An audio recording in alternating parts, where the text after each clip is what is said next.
Hello लोगोफोर, नोंथांमोनखौ आंनि YouTube channel सोरजिदे क्रिएटिविटीआव बरायनानै लाग्रोनाय जाबाय। दायो आङो मोनसे भिडिअ लानानै फैलायबाय, कुइसन भिडिअ।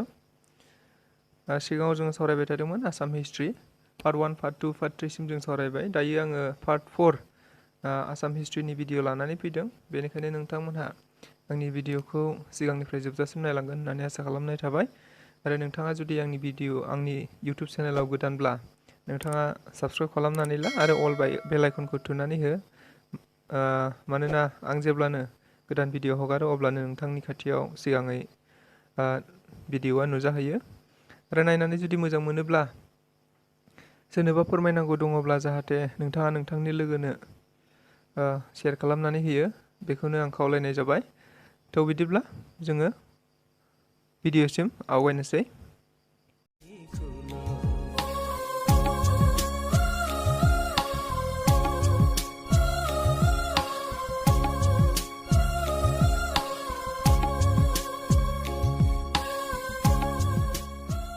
नोंथांमोनखौ बरायनानै लाफिनबाय। सोंथि बायदियै दङ, 32 नम्बर सोंनायाव दङ, When did Kamata kingdom establish? Kamata राजखुंथायखौ माब्ला गायसननाय जादोंमोन? माखासे अपसनफोर होनाय दं बेयाव।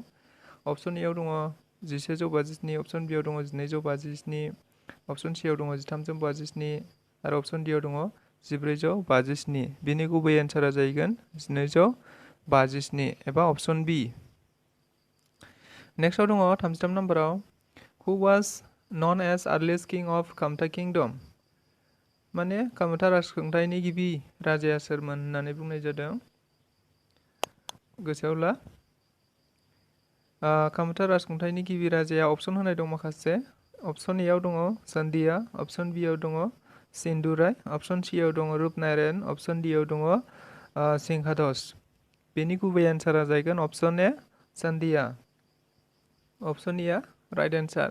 नेक्स्टआव दङ 34 नम्बराव, Following which was the capital of Kamta kingdom? गाहायनिफ्राय बबेया कामता राजखुंथायनि राजथावनिमोन? गाहायाव माखासे अपसनफोर होनाय दङ एबा नोगोरफोर होनाय दं। बेफोरनि गेजेरनिफ्राय बबे मोनसेया कामता किंडमनि राजखुंथायनि राजथावनिमोन?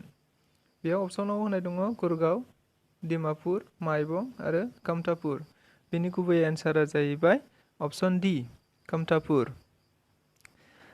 नेक्स्टआव थांनि 35 नम्बराव दङ, Who was the first king of कच डायनास्टी? कच डायनास्टीनि कच राजफोलेरनि बयनिख्रुइबो गिबि राजाया सोरमोन? जों गोसोआव ला, कच राजफोलेरनि बयनिख्रुइबो गिबि राजाया सोरमोन? माखासे अपसनफोर होनाय दं बेयाव। अपसन एआव दङ नरनारायण, अपसन बिआव दङ बिश्वसिंहा, अपसन सिआव दङ सिलाराय, अपसन डिआव दङ मनिराम कच। बेनि गुबै एन्सारा जाहैगोन अपसन बि, बिश्वसिंहा। बिश्वसिंहाया कच डायनास्टीनि गिबि राजा। 36 नम्बराव दङ, Following which period was known as कच डायनास्टी? माने गाहायाव माखासे समखोन्दोफोर होनाय दङ। बै समखोन्दोफोरनिफ्राय बबे मोनसे समखोन्दोआ कच राजखुंथायनि समखोन्दो? अपसन एआव दङ 1515 मायथाइनिफ्राय 1749 मायथाइसिम, अपसन बिआव दङ 1515 मायथाइनिफ्राय 1849 मायथाइसिम, अपसन सिआव दङ 1515 मायथाइनिफ्राय 1949 मायथाइसिम आरो अपसन डिआव दङ 1515 मायथाइनिफ्राय 1959 मायथाइसिम।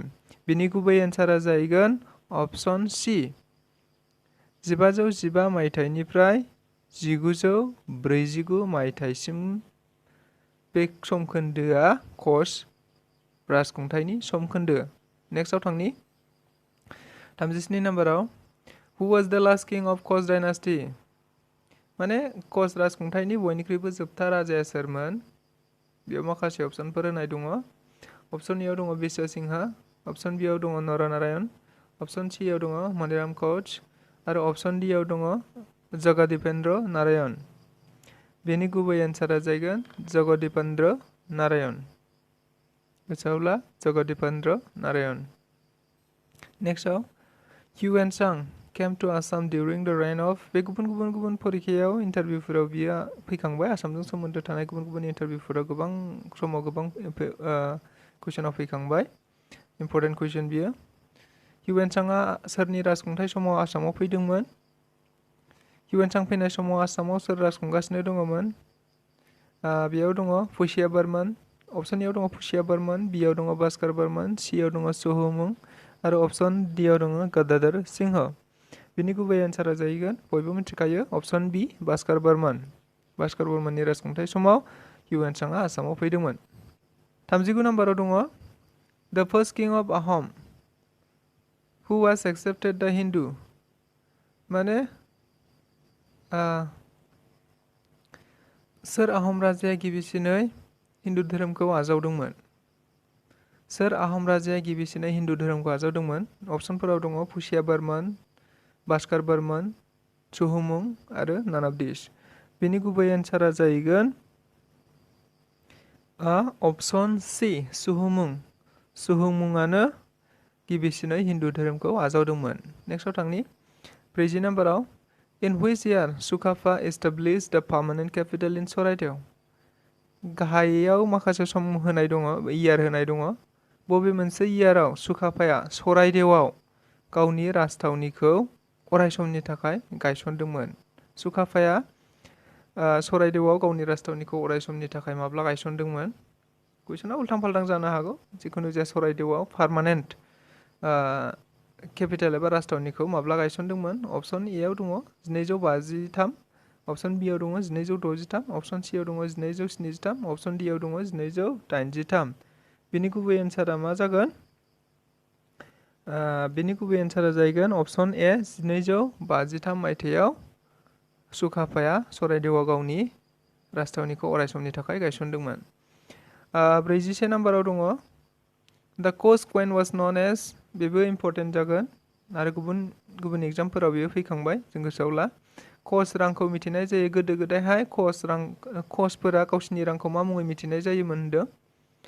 अप्शन एआव दङ बरबरुआ, अप्शन बीआव दङ बुरहागहाइ, अप्शन सीआव दङ नारायणी आरो अप्शन डीआव दङ नान अफ दिस। बेनि गुबै एन्सारा जाहैगोन अप्शन सी नारायणी। जों गोसोआव ला अप्शन सी। 42 नम्बर सोंनायाव दङ the earliest name of Cachar was. काछारनि आगुनि मुङा मा एबा काछारखौ आगुहाय एबा सिगाङाव मा मुङै मिथिनाय जायोमोन? अप्शनाव दङ अप्शन एआव प्रागज्योतिषपुर, अप्शन बीआव दं हिडिम्बा, अप्शन सीआव दङ डिमापुर आरो अप्शन डीआव दङ कामरुप। बेनि गुबै एन्सारा जाहैगोन अप्शन बी हिडिम्बा एबा हिरिम्बा। सोरबा सोरबा हिरिम्बा बुङो आरो सोरबा हिडिम्बा बुङो। जिखुनु जाया अप्शन बी। 43 नम्बराव दङ डिउरिं whose reign the Sanskrit language was introduced in the Ahom कइन। आहमफोरा मोनसे समाव गावसिनि राङाव एबा फैसायाव संस्कृत रावखौ सोसननानै होनाय जादोंमोन। सोर आहम राजानि रायजो खुंनाय समाव संस्कृत रावखौ गावसिनि राङाव एबा आहमनि राङाव सोसननानै होनाय जादोंमोन? अप्शन एआव दङ सुहुमुं, अप्शन बीआव दङ भास्कर बर्मन, अप्शन सीआव दङ गदाधर आरो अप्शन डीआव दङ रुद्र सिंह। सोर राजानि रायजो खुंनाय समाव संस्कृत रावखौ आहमनि कइनाव सोनानै होनाय जादोंमोन? बे जाहैबाय option D Rudra Singh. Option D. 44 नम्बराव दङ इन हुइच इयार द सराइघाट रिभल्ट वाज स्टार्टेड। सराइघाटनि दावहाया मा मायथाइयाव जागायदोंमोन? जों बयबो मिथिगौ आरो गोबां एग्जामफोराव बेबो फैखांबाय। सराइघाटनि दावहाया माब्ला जागायदोंमोन? अप्शनाव दङ अप्शन एआव 1671, अप्शन बीआव 1672, अप्शन सीआव 1673, अप्शन डीआव दङ 1674। बेनि गुबै एन्सारा जाहैगोन अप्शन ए 1671। बयबो मिथिखायो। नेक्स्टआव दङ हु कम्प'ज द थुंगुंगिया बुरन्जी। नैबे बिराद इम्पर्टेन्ट कुइसन। बियो एफिसिजों खुंजानाय माखासे एग्जामफोराव फैखांबाय। हु कम्प'ज द थुंगुंगिया बुरन्जी। थुंगुंगिया बुरन्जीखौ सोर सुजुदोंमोन एबा सोर लिरदोंमोन? अप्शनफोराव दङ अप्शन एआव डक्टर राजेन महन्त, अप्शन बीआव सेमुल दास, अप्शन सीआव दङ श्रीनाथ बरबरुआ, अप्शन डीआव दङ तामुली फुकन।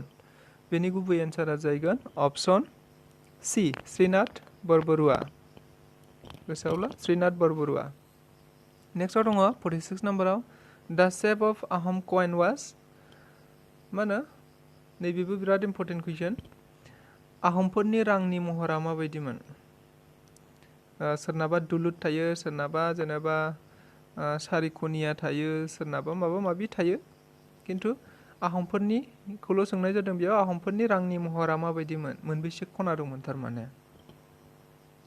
अप्शन एआव दङ हेक्सागोनाल, अप्शन बिआव दङ सार्कुलार, अप्शन सिआव दङ स्कुवेर आरो अप्शन डिआव दङ अक्टेगोनाल। बेनि गुबै एन्सारा जागोन अक्टेगोनाल। अक्टेगोनाल माने मा? 8था खना गोनां। माने आहमफोरनि रांनि महरा 8था खना दङमोननो। 8था खना, जों गोसोआव ला 8था खना। नेक्स्टआव दङ 47 नाम्बाराव रनघर वाज कन्स्ट्राक्टेड डिउरिं द राइन अफ। रनघरखौ सोरनि रायजो खुंनाय समाव आबुङै लुफुंनाय जादोंमोन? रनघर होननाय मोनसे बिराद फेमास मोनसे न' दङ। बे रनघरखौ सोरनि रायजो खुंनाय समाव लुफुंनाय जादोंमोन? बेयाव अप्शनफोरा दङ शिवा सिंहा, अप्शन बिआव दङ प्रमथा सिंहा, अप्शन सिआव दङ भास्कर बर्मन आरो अप्शन डिआव दङ नर नारायण। सोरनि रायजो खुंनाय समाव कमप्लिट खालामनाय जादोंमोन, कन्स्ट्राक्ट खालामनाय जादोंमोन? बेनि मुङा जाहैबाय प्रमथा सिंह, अप्शन बि। प्रमथा सिंहनि रायजो खुंनाय समाव बेखौ लुफुंनाय जादोंमोन। नेक्स्टआव थांनि 48 नाम्बाराव दं द पोस्ट अफ बरपात्र गहाय वाज इन्ट्रडिउस बाय। सोरनि रायजो खुंनाय समाव बरपात्र गहाय मोनसे पस्टखौ एबा मासिखौ क्रिएट खालामनाय जादोंमोन एबा दानानै लानाय जादोंमोन? सोरनि रायजो खुंनाय समाव, सोर राजानि रायजो खुंनाय समाव बरपात्र गहायखौ गायसननानै लानाय जादोंमोन? अप्शन एआव दङ सुकाफा, अप्शन बिआव दं सुक्लेम्पा, अप्शन सिआव दं सुहुमुं आरो अप्शन डिआव नान अफ दिस। बेनि गुबै एन्सारा जाहैगोन अप्शन सि सुहुमुं। सुहुमुंनि रायजो खुंनाय समावनो बरपात्र गहाय मोनसे मासिखौ एबा पस्टखौ क्रिएट खालामनानै लानाय जादोंमोन। नेक्स्टआव थांनि 49 नाम्बार हु क्रिएटेड द पोस्ट बरबरुआ एन्ड बरफुकन। बेबो मोनसे बिराद इम्परटेन्ट कुइसन। मालाबा बरबरुआल' फैनो, हु क्रिएटेड द पोस्ट बरबरुआ बिदिल' फैनो हागौ, नङाबा माब्लाबा हु क्रिएटेड द पोस्ट बरफुकन बेबायदिबो फैनो हागौ, आरो नङाब्ला माब्लाबा खेबसेनो मोननैबो फैनो हागौ। हु क्रिएटेड द पोस्ट अफ बरबरुआ एन्ड बरफुकन बेबायदि मोननैबो फैनो हागौ। माने बरबरुआ आरो बरफुकन मासिखौ सोर रायजो खुंनाय समाव गायसननाय जादोंमोन एबा दानानै लानाय जादोंमोन? मोननै पस्ट बियो। बे पस्टखौ सोर रायजो खुंनाय समाव दानानै लादोंमोन? सासे राजायानो निस्सय बेखौ दानानै होदोंमोन एबा गायसननानै लादोंमोन। सोर रायजो खुंनाय समाव? अप्शन एआव रुद्र सिंह, अप्शन बिआव दं सुकाफा, अप्शन सिआव दङ प्रमथा सिंह आरो अप्शन डिआव दङ प्रताप सिंहा। बिनि गुबै एन्सारा जाहैगोन अप्शन डि प्रताप सिंहा। प्रताप सिंहानि रायजो खुंनाय समावनो बे मोननै पस्टखौ बरबरुआ आरो बरफुकन पस्टखौ दानानै लानाय जादोंमोन एबा क्रिएट खालामनानै लानाय जादोंमोन। नेक्स्टआव थांनि एबा दिनैनि लास्ट कुइसन 50 नाम्बाराव दङ the earliest name of Assam was. आसामखौ गिबियाव मा मुङै मिथिनाय जायोमोन? बेखौ आं नोंथांमोन साफ्रोमबो नायगिरिफोरनो हगारनानै होनाय जाबाय। नोंथांमोना जाहाथे कमेन्ट बक्सआव कमेन्ट खालामनानै बिनि गुबै एन्सारखौ हरो। माने आसामनि आगुनि मुं एबा आसामखौ गिबियाव मा मुङै मिथिनाय जायोमोन? अप्शन एआव दङ प्रागज्यतिसपुर, अप्शन बिआव दङ डिमापुर, अप्शन सिआव दङ कामरुप आरो अप्शन डिआव दङ आहम। बेखौ नोंथांमोना कमेन्ट बक्सआव कमेन्ट खालामनानै हरनो थाखाय खावलायनाय जाबाय। लोगोफोर, गोजोननाय थाबाय नोंथांमोननिसिम आंनि भिडिअखौ सिगांनिफ्राय जोबजासिम नायनायनि थाखाय। आरो नायनानै जुदि मोजां मोनोब्ला नोंथाङा आंनि भिडिअआव गोदानब्ला, आंनि इउटुब चेनेलाव गोदानब्ला नोंथाङा साबस्क्राइब खालामनानै ला। आरो नायनानै लोगोफोरनो फोरमायनांगौ दङब्ला नोंथाङा शेयार खालामनानै लोगोफोरनो फोरमायो। बेखौनो खावलायनाय जाबाय। गोजोन्थों।